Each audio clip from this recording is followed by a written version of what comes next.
ہم دنیا والوں کو اپنی پرابلمز بتاتے ہیں، نہ بتایا کرو دنیا والوں کو اپنے مسائل. ہاں مت بات کیا کرو. کوئی کچھ کرتا بھی نہیں ہے اور کر سکتا بھی نہیں ہے. میری بیماری کون دور کر سکتا ہے؟ میرا پرابلم، کیونکہ سارے مسائل حل ہونے اللہ کی بارگاہ سے ہیں. دنیا والوں سے ہم بات کرتے ہیں نا، لوگ انجوائے کرتے ہیں، لوگ ہماری بات پر مزے لے رہے ہوتے ہیں. ہمارے سامنے نہیں کہتے، ہمارے بعد لوگوں کو بتاتے ہیں آیا تھا میرے پاس، اس کا فلاں مسئلہ ہے، اس کا فلاں پرابلم ہے. ہاں بڑی بڑی باتیں کرتا ہے یہ والے پرابلم میں. یعنی ہماری پرابلم سے دنیا والے انجوائے کر رہے ہوتے ہیں. کیوں بتاتے ہو دنیا والوں کو بھائی؟ کسی کا احسان کیوں اٹھائیں، کسی کو حالات کیوں بتائیں؟ تم ہی سے مانگیں گے تم ہی دو گے، تمہارے در سے ہی لو لگی ہے. تو ہمیں اللہ اور اس کے رسول کی طرف نظر رکھنی ہے. ہم نے دنیا والوں کو نہیں بتانا ہے. تو ہمیں اللہ پر جب بھروسہ ہوگا نا، میں آپ کو مشورہ دیتا ہوں، آپ اللہ سے باتیں کیا کرو. مجھے ایک بات بتائیں، کبھی رات میں ایسا ہوا ہوگا آپ کے ساتھ کہ آپ بڑے دکھی ہوں گے، ٹینشن میں نیند نہیں آئی ہوگی، بچپن میں خاص طور پہ یا جوانی میں، اور آنکھوں میں آنسو ہوں گے اور آپ اپنی والدہ کے پاس گئے ہوں گے نیند سے بیدار ہو کر، یا نیند نہیں آ رہی، اور ماں کو کہا ہوگا ماں میں بہت پریشان ہوں، پھنس گیا ہوں ماں، بیمار ہوں یا قرضے میں ہوں، واٹ ایور آپ کا پرابلم تھا. سچ بتاؤ ماں نے کیا کیا تھا؟ کروٹ بدل کر سو گئی تھی کہ بیٹا تو جان تیرا کام جانے؟ یا ماں بھی بے قرار ہو گئی تھی، ماں بھی اٹھ کر بیٹھ گئی، ماں نے سینے لگایا، اللہ سے دعائیں کرنا شروع کر دی.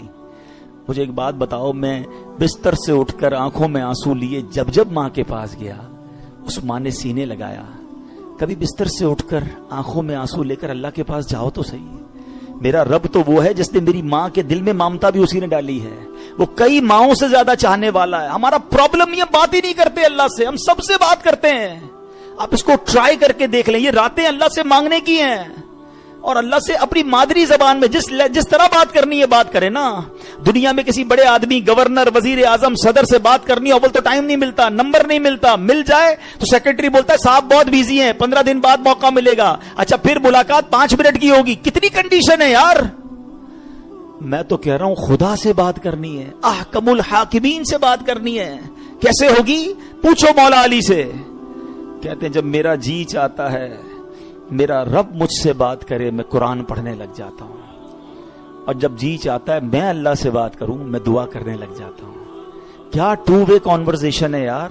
نو بڈی بٹوین می اینڈ اللہ سبحانہ و تعالی، نو سیکرٹری، نو ٹائم لمٹ. جتنی بات کرنی ہے کرو نا. ہاتھ اٹھاؤ اکیلے میں، کبھی کبھی تہجد میں بیٹھا کرو. یہ مسجد میں بھی آ کر نا کونا پکڑ لیا کرے، کبھی کبھی فوراً چلے جاتے ہیں لوگ، اور اللہ سے باتیں کریں. اے اللہ پریشان ہوں، اے اللہ بیمار ہوں، پھنس گیا ہوں مولا، کاروبار ٹھپ ہو گیا ہے، روزی کے مسائل ہیں، بیماری کے، جو آپ کے دل میں اللہ سے بات کرو. آپ یقین کرو وہ دینے والا ہے. وہ خود فرماتا ہے ادعونی استجب لکم، مانگو میں تمہیں عطا کروں گا. جس دن اللہ پر آپ کا بھروسہ بڑھ گیا نا، آپ کو دعا کا لطف آ جائے گا. آپ اللہ سے، پتہ ہے ایک اور بڑی پیاری قرآن پاک کی آیت کا جز ہے، وہ کیا ہے؟ وَأُفَوِّضُ أَمْرِي إِلَى اللَّهِ، میں اپنے سارے کام اپنے رب کے سپرد کرتا ہوں. ہم کہتے ہیں نا یار میں آج گیا تھا بھائی فلاں جگہ، فائل جمع کرا کے آیا ہوں، مسئلہ حل ہو جائے گا، بہت بڑی شخصیت کو دے کر آیا ہوں فائل. جب آپ یہ پڑھو گے نا تو دل سے آواز آئے گی فائل جمع کرا دی اللہ کی بارگاہ میں. وَأُفَوِّضُ أَمْرِي إِلَى اللَّهِ إِنَّ اللَّهَ بَصِيرٌ بِالْعِبَادِ. اللہ اپنے بندوں کو دیکھ رہا ہے. تو یہ دعا میں شامل کرے اس وظیفے کو. اپنے معاملات اللہ کے سپرد کرنا سیکھو. جو اللہ سے ڈرے اللہ اس کے لیے نجات کا راستہ نکالے گا، اس کو ایگزٹ ڈور ملے گا. پھر کیا فرمایا؟ وَيَرْزُقْهُ مِنْ حَيْثُ لَا يَحْتَسِبُ، اللہ ادھر سے روزی دے گا جدھر تمہارا گمان بھی نہیں ہوگا. اچھا اب اس کو تھوڑا پریکٹیکلی کرتے ہیں، ٹھیک ہے؟ یہ سفید داڑھی والے بزرگ بیٹھے ہیں، مور دین 50 ایئرز جتنے بیٹھے ہیں نا، میں نے کبھی آپ سے بات نہیں کی ہوگی اس موضوع پر، مگر آج میں بہت عجیب سا دعویٰ کرنے جا رہا ہوں. جتنے یہاں 50 سال سے بڑی عمر کے بیٹھے یا 45 سے پلس ہے نا، اب میں جو جملہ کہنے جا رہا ہوں آپ سب سے پوچھ لیجئے گا. آپ کی زندگی میں ایک بار کم از کم، اس سے زیادہ بھی ہو سکتا ہے، ایک بار ایسا ضرور ہوا ہوگا کہ آپ کو لگا ہوگا یار بس اب ختم، پھنس گئے بھائی، بڑا معاملہ آ گیا ہے، اب نہیں نکل سکتا، ادھر سے نکلوں گا کیسے؟ اور آپ ایسے نکلے ہوگے کہ آج جب آپ سوچتے تو آپ حیران ہیں یار میں اس پرابلم سے نکلا کیسے. کیلکولیٹر کہتا تھا قرضہ بہت ہو گیا ہے، نقصان بڑا ہو گیا ہے، پیسے پھنس گئے کہیں، کوئی پیسوں کا معاملہ ہوا ہوگا، کوئی بیماری کا معاملہ ہوا ہوگا، کوئی فیملی پرابلم ہوا ہوگا، مگر آج سوچتا ہوں تو حیران ہو جاتا ہوں. ایسا ہوا ہے؟ سب کے کئی لوگوں کے سر ہل رہے ہیں. اس کا مطلب کیا ہے؟ جو اللہ سے ڈرے اللہ اس کے لیے نجات کا راستہ نکالتا ہے. وَيَرْزُقْهُ مِنْ حَيْثُ لَا يَحْتَسِبُ، اللہ ادھر سے روزی دیتا ہے.